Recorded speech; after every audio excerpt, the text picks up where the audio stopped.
Welcome students. This video lecture is a part of Fluorescent Public School Digital Learning Program. Today we start our new chapter that is 5 Surface Chemistry. So basically this is completely new chapter for you. Okay, in class 11th we discussed the states of matter in chapter 5th class 11. यहाँ जो है different है बिल्कुल surface chemistry. और surface chemistry का मतलब क्या होगा, सबसे पहला तो ये देख लेते हैं सरफेस केमिस्ट्री है क्या। बेसिकली सरफेस से ही पर बहुत कुछ चीजें एक्सप्लेन हो जाती है, जैसे कि वो चीजें जो सरफेस पर हो रही हो, जो भी कैसी भी सरफेस हो सकती है, मे बी फिजिकल और ऑर्गेनिक। तो थोड़ा सा और डिटेल से आप इसे जान लें कि what does mean by this term surface chemistry. तो बेसिकली ये एक ब्रांच है, केमिस्ट्री की ही ब्रांच है, आप साइंस भी बोल सकते हैं। The branch of chemistry which deals with the study of phenomena that occur at the surface. वो फिनोमेना जो जनरली सरफेस पर क्या होते हैं, कैरिड आउट किए जाते हैं। सेकंड थिंग, जो सरफेस पर कैरिड आउट हो या ना हो, लेकिन जो सरफेस से डायरेक्टली अफेक्ट होते हैं, जैसे कि आप सरफेस एरिया बढ़ा दें या घटा दें, तो उससे उस प्रोसेस पर अगर इफेक्ट होता है, अफेक्ट होती है वो प्रोसेस, तो उसे भी आप क्या बोलेंगे, सरफेस फिनोमेना बोलेंगे। ऐसे कुछ सरफेस फिनोमेना जो सरफेस एरिया पर डिपेंड करते हैं, जैसे कि catalysis, vaporisation and adsorption. Catalysis का मतलब तो ये है, कैटालाइसिस जैसे नाम से पता चल रहा है, there is involvement of catalyst. Catalyst जब एक्ट करता है तो कैटलिस्ट का एक ही काम होता है, जब भी आप किसी रिएक्शन में कैटलिस्ट को ऐड करते हैं तो उसका एक ही काम होता है कि रेट ऑफ रिएक्शन को बढ़ाना, यानी कि रिएक्शन को कंप्लीट में लगने वाला समय, रिएक्शन होने में लगने वाला समय उसे रिड्यूस करके रेट को बढ़ाता है। कैटालाइसिस, इससे पहले अपन ने इफेक्ट ऑफ कैटलिस्ट पढ़ा है चैप्टर 4 के अंदर। कैटालाइसिस, कैटलिस्ट करता क्या है, बेसिकली एक्टिवेशन एनर्जी को कम करके रेट ऑफ रिएक्शन को बढ़ा देता है। लेकिन एक बहुत बेसिक चीज है जो इसी से रिलेटेड है कि कैटलिस्ट जो है करता क्या है, रिएक्टेंट को रिएक्शन करने के लिए, प्रोडक्ट बनाने के लिए सरफेस एरिया प्रोवाइड करता है। ओके, जितना ज्यादा सरफेस एरिया कैटलिस्ट का होगा उतना ही ज्यादा वो क्या होगा, रिएक्टिव होगा, और वो उतने ही ज्यादा उसके पास एक्टिव साइट्स होगी। एक्टिव साइट्स किसे बोलते हैं, जहां रिएक्टेंट मॉलिक्यूल अटैच होता हो उसे एक्टिव साइट्स बोलते हैं। तो जितनी ज्यादा सरफेस कैटलिस्ट की उतनी ज्यादा एक्टिव साइट्स और उतने ही ज्यादा रिएक्टेंट मॉलिक्यूल एट ए टाइम अटैच हो पाएंगे, तो क्या होगा, उतनी ज्यादा फास्ट रिएक्शन होगी। Second surface phenomena is vaporisation. मुझे याद है क्लास 9th में एक चैप्टर है, it may B chapter first, CBSE की बात कर रहा हूँ मैं। वो एक स्टेटमेंट आता है, बहुत अच्छा स्टेटमेंट है, वेपोराइजेशन कॉजेज कूलिंग, है ना। तो वो मुझे अभी तक भी याद है, आप सोच सकते हैं आपको भी याद होगा। तो वेपोराइजेशन का मतलब क्या है, वेपोराइजेशन का मतलब ये होता है the process of conversion of liquid into vapour state, that is vaporisation. तो ये भी एक सरफेस फिनोमेना है। अगर आप इसको सिंपल तरीके से ऐसे समझ सकते हैं, कोई कपड़ा है जिसे आपको सुखाना है, अगर आप उसे फोल्ड करके ऐसे मरोड़ कर ऐसे डाल देते हैं तार पर, तो क्या होगा, वो क्या होगा, उसको सूखने में टाइम ज्यादा लगेगा, ड्राई होने में उसे टाइम ज्यादा लगेगा इस कंप्यूटर टू अगर आप उसे फैलाकर सुखाएं। दैट इज, अच्छा आपको जब आपने उसे स्प्रेड करके फैलाकर जो है आपने उसे लटकाया वायर पर, हैंगर पर, कहीं भी, तो उससे हुआ क्या है, उसका सरफेस एरिया इंक्रीज हो गया, उससे वेपोराइजेशन की रेट बढ़ गई है, and because of that vaporisation भी किसी तरह कंसिडर किया जाएगा सरफेस फिनोमेना की तरह। तो आपको दो चीजें क्लियर हो गई कि सरफेस केमिस्ट्री क्या है, सरफेस एरिया भी इंपॉर्टेंट होता है कुछ प्रोसेस की को बढ़ाने में। एडजॉर्प्शन की बात करते हैं, बिल्कुल नया है और यही इस साल पढ़ेंगे अपन। एडजॉर्प्शन, देखिए सिमिलर टर्म है एब्जॉर्प्शन, सिर्फ डी और बी का फर्क है। तो एडजॉर्प्शन का मतलब ये होता है, अभी डिस्कस कर रहे हैं ना, देख लेते हैं क्या है। फिलहाल बात करते हैं सरफेस फिनोमिना की। तो एक चीज और यहाँ से निकल के आती है कि स्टेटमेंट की तरह आप इसे लर्न करें कि जितने भी सरफेस फिनोमिना है वो सभी कहाँ होते हैं, इंटरफेज पर। इंटर का मतलब होता है फेजेस, यानी कि जो दो फेजेस के बीच की जो एक पतली सी, it may be imaginary line which is separate two phases, phases तो आपके पास जो कॉमनली फेजेस है अर्थ के ऊपर, that is solid, liquid and gaseous phases, अब इन्हें फेजेस बोलते हैं। तो जनरली जो दो फेजेस को आर्बिट्ररी लाइन जो सेपरेट करती है उसे आप बोलते हैं इंटरफेस। तो जितने भी सरफेस फिनोमेना है वो देखने को मिलते हैं कहाँ पर, ओनली एंड ओनली इंटरफेस पर, जहां दो फेसेस जो है बिल्कुल एक दूसरे को क्या करती हो, टच करती हो, उसे आप बोलते हैं, क्या करते हैं, बोलते हैं इंटरफेस। तो basically all the surface phenomena occur at the interface.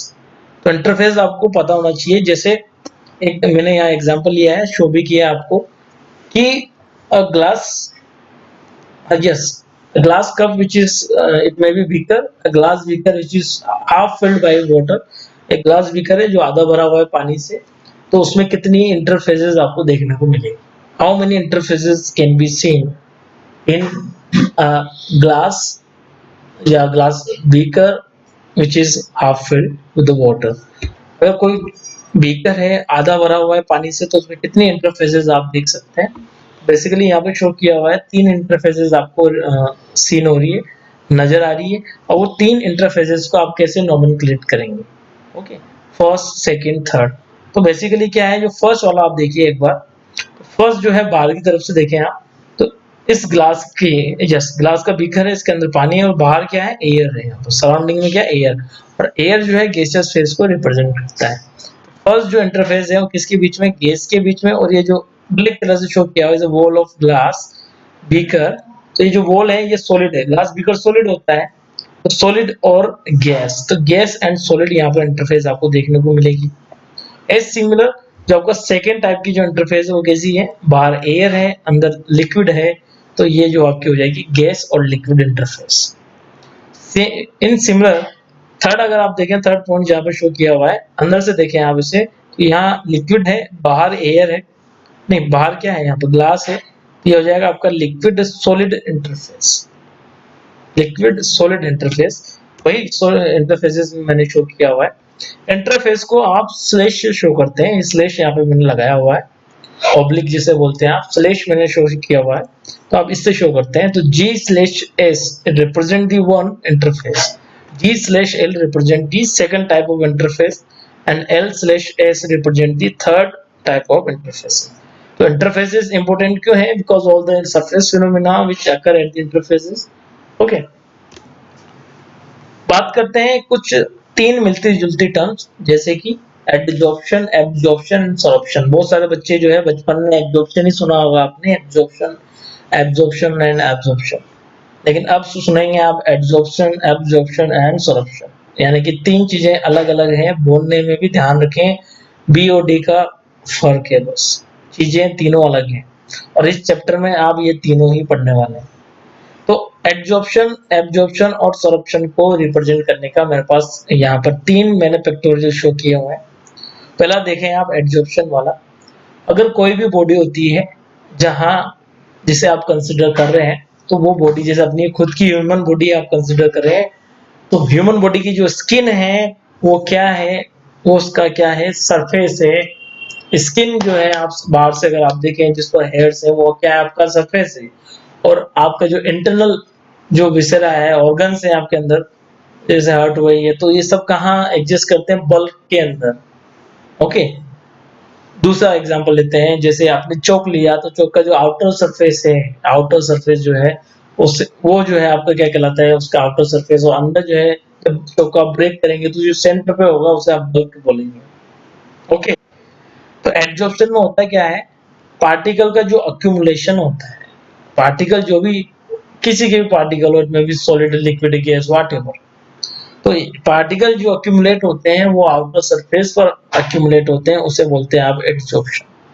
और इसका बहुत अच्छा एग्जांपल है, आप चौक स्टॉक लीजिए, आप चौक लीजिए, है ना, और इंक जो है आपका, इंक पोट, इंक के अंदर आप उसे डिप करके बाहर निकालिए, आफ्टर ड्राइंग जब वो सूख जाए तो आप उसे ब्रेक करें ऐसे उस चौक को, तो आप देखेंगे कि उसके सेंटर पर अभी भी वो चौक ऐसी है, ब्लू नहीं हुआ है, अगर ब्लू इंक में डिप किया है तो सेंटर पार्ट अभी भी व्हाइट है, और उसका आउटर सरफेस यानी कि इंक के जो पार्टिकल्स हैं दे आर गेट एड्सॉर्ब, वो एड्सॉर्ब हो है, बल्कि इनके अंदर जो सॉल्वेंट था वो सेंटर तक पहुंच चुका है, चौक सेंटर तक गीली हो जाती है।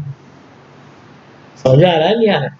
तो एडजॉर्प्शन का मतलब है accumulation of particles at the outer surface of the body or object. Okay, as similar absorption का मतलब ये है accumulation of solvent particle inside the bulk. अगर बल्क के अंदर सॉल्वेंट पार्टिकल क्या हो जाते हैं, क्या हो जाते हैं, एब्जॉर्ब होते हैं, सरफेस पर नहीं। ओके, इसका बहुत अच्छा एग्जांपल है, मैंने बोला आपको, जैसे इंक वाला आपने एग्जांपल लिया तो आप क्या बोलेंगे इंक के केस में, इंक शो बोथ का है, yes, chalk show explain both the phenomena if dip inside the ink pot. तो ink particle get absorb while ink solvent get absorb. Ink solvent तो एब्जॉर्ब हुआ है और इंक पार्टिकल आपके absorb हुआ है, वो बाहरी सरफेस पर रह चुके हैं। दूसरा फिनोमेना आता है सॉर्प्शन। सॉर्प्शन जिसे बोलते हैं शॉर्टकट में सॉर्प्शन। सॉर्प्शन का मतलब ये होता है if adsorption and absorption takes place simultaneously, यानी कि जब दोनों एक साथ हो तो उसे आप बोलते हैं सॉर्प्शन, है ना। तो तीनों की डेफिनेशंस में रिवाइज कर देता हूँ, आप अपनी कॉपी में नोट कर लें, बुक में तो क्या लिखी हुई है ही। तो एडजॉर्प्शन की डेफिनेशन सबसे पहले मैं बोलूंगा, क्या बनती है definition. Okay, the process of accumulation of solvent particle at the outer surface of an object is called adsorption. Okay, second definition बनती है adsorption की, the process of accumulation of solvent particle inside the bulk of an object, that is called absorption. What about the sorption? If लिखा जाए the process, yes ऐसे बोल सकते हैं आप, if adsorption and absorptions carried out simultaneously then it is called sorption. तो adsorption, absorption and sorption, तीन चीजें आपके पास है यहाँ पर, तीन प्रोसेस, तीन फिनोमेना आपके पास है। आप मुझे एक चीज बताइए, इनमें से सरफेस फिनोमेना कौन सा कंसीडर करेंगे।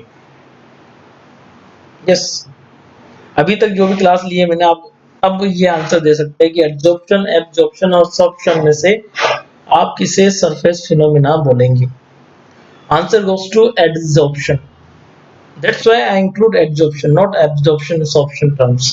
Okay, कहीं आप कंफ्यूज ना हो जाए इसलिए मैंने तीनों टर्म्स में पढ़ाया है। इस चैप्टर में आप ओनली एंड ओनली एडसॉर्प्शन पढ़ेंगे, इसके टाइप्स पढ़ेंगे, फ्री एनालिटिक आइसोथर्म पढ़ेंगे एडसॉर्प्शंस की, एडसॉर्प्शंस के ग्राफ पढ़ेंगे आप, तो एडसॉर्प्शन के ही बारे में आप पढ़ेंगे पूरे चैप्टर में। Okay, absorption sorption is a different thing, they are not surface phenomena. Okay, so this is all about introductory part of this chapter. We enlist some exercise for you. You have to prepare on the same day. First question, what does mean by the surface phenomena? Simple सा term है, those phenomena which occur at the surface. Second question, define adsorption, absorption and sorption. You can easily define it and you can easily write the definition from the by taking help of textbook. Okay, और मैंने तो बोला ही है। Third question, name the bulk and surface phenomena. तो bulk phenomena का example आपका हो जाएगा एब्जॉर्प्शन, सरफेस फिनोमेना का एग्जांपल हो जाएगा एडजॉर्प्शन।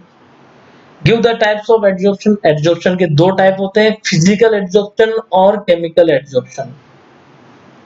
फिजिकल एडजॉर्प्शन को बोला जाता है फिजियोजॉर्प्शन और केमिकल एडजॉर्प्शन को बोला जाता है केमिजॉर्प्शन।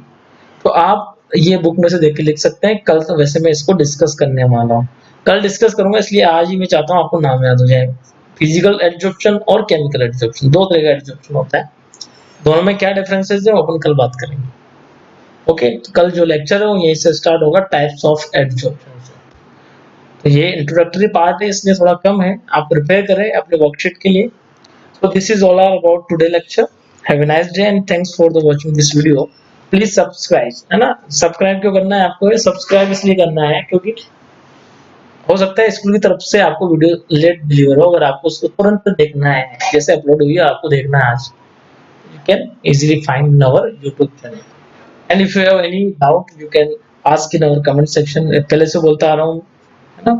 तो okay, thanks you for watching this video.